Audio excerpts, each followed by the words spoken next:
Sveiki gyvi, yra Rūsio langai, kuriems dar trūksta apdailos. Tai mes tą apdailą ir padarysim. Prieš pradedant darbus, norėčiau, kad paspaustumėt laiką po video, pasubscribintumėt kanalą. Prieš tai mano buvo keli video, kuriuose rodžiau, kaip reikia pasidaryti apdailą angokraščiams ir surprise laukiam komentarų.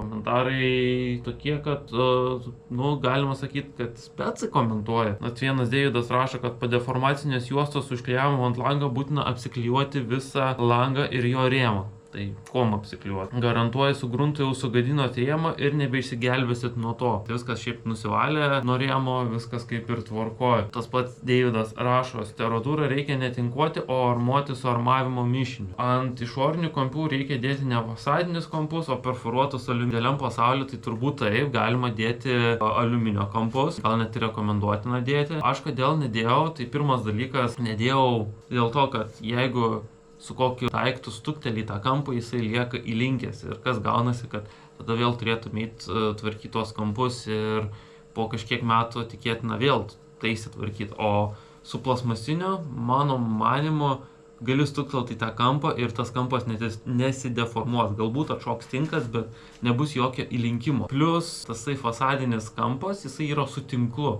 Po armavimo minimum 2 kartai glaistymo, tuomet šveitimas, gruntavimas ir tik tada dažymas. Jo, galima 2 kartus tinkuoti, jeigu nori. Tai aš irgi ten ne iš pirmo karto aš tinkavau. Norint gero rezultato, o tai ką parodėt, neįsižeiskit, bet kaime močiutį nebent tinka. Nežinau kaip tas močiutės, pas mus prieš tai čia gyveno močiutės, tai buvo prašiau negu kad aš padariau.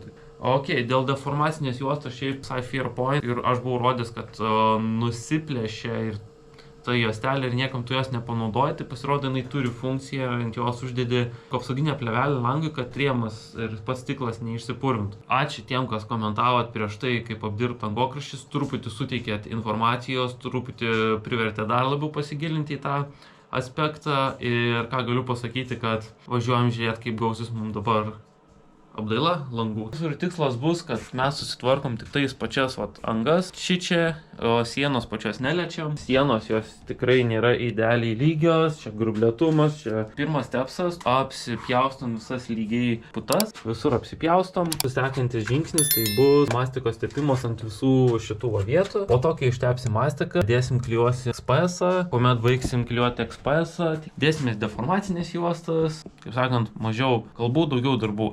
Biški bus šaltoka.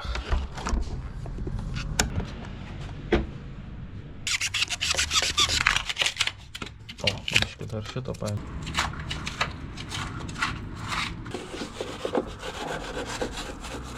Turim skylę blokę. Tai žodžiu, ištraukiau šitą reikalą, jis labai lengvai išsitraukia. Ką darysim, sukišim atgal ir užpūsim akroflex. Įstumam šitą. O galvojau, kad čiūvas gerai montavo langus. Pasirodo, vis tiek haltūras padaro. Blemba.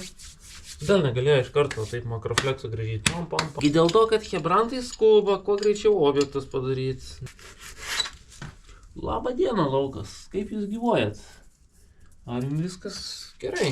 Ar jums nieko netrūksta? Pasiruošėm 2 kaladukės ir dabar kišim į tą skylę ir į šitą skylę.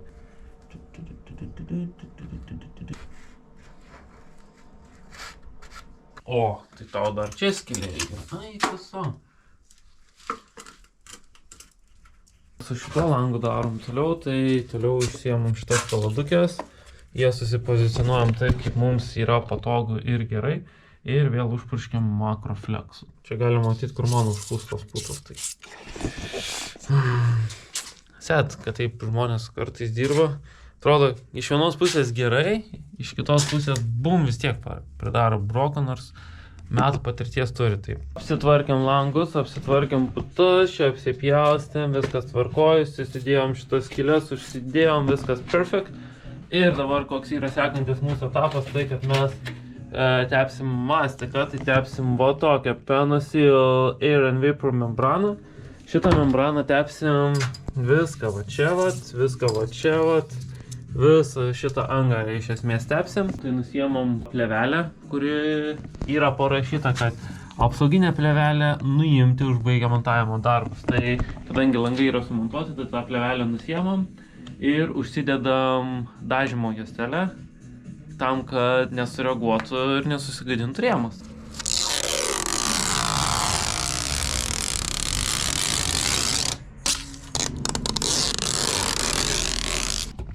Užsidėjom dažymo juostelę ant rėmo ir ką toliau darom, tai išsisiurbliuojam nešvarumus.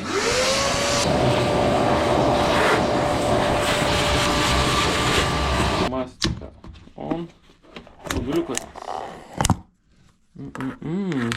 O, radau pagaliuką.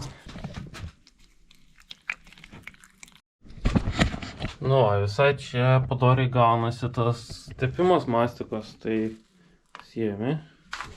Ir va tai, va tepi. Ką supratau, kad su platesniu va tokiu va teptuku, nu, dabar su tokiu tepu. Tai su platesniu teptuku gerai turbūt bus va šitas platesnės angas aptepliuot, bet kur yra daug iškilimų ir kur reikia prieiti, tai mažas yra gerai. Va taip pat teplioji, teplioji, teplioji.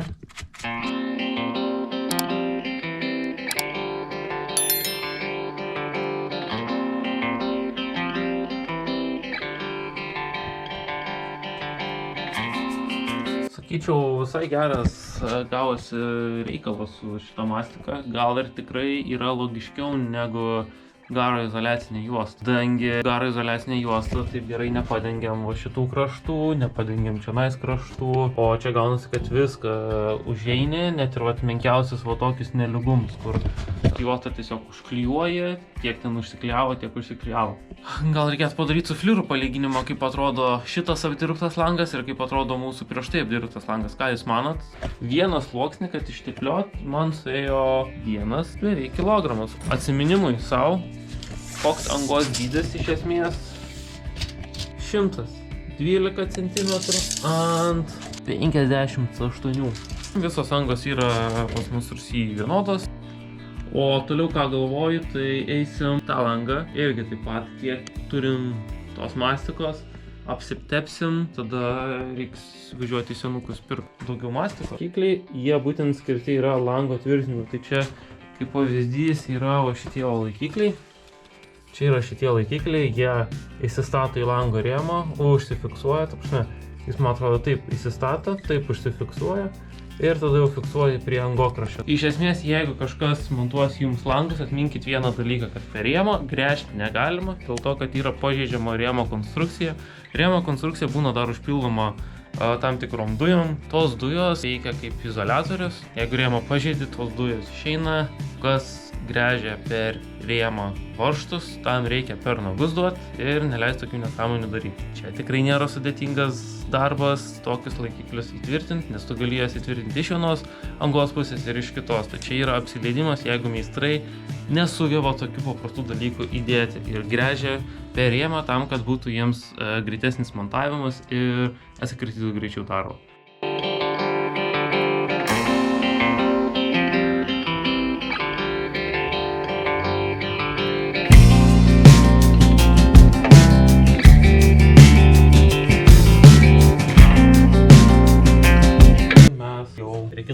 Ir dabar prie šito lango tepam toliau mastiką. Ir pažiūrim, kaip sustingo mūsų mastika.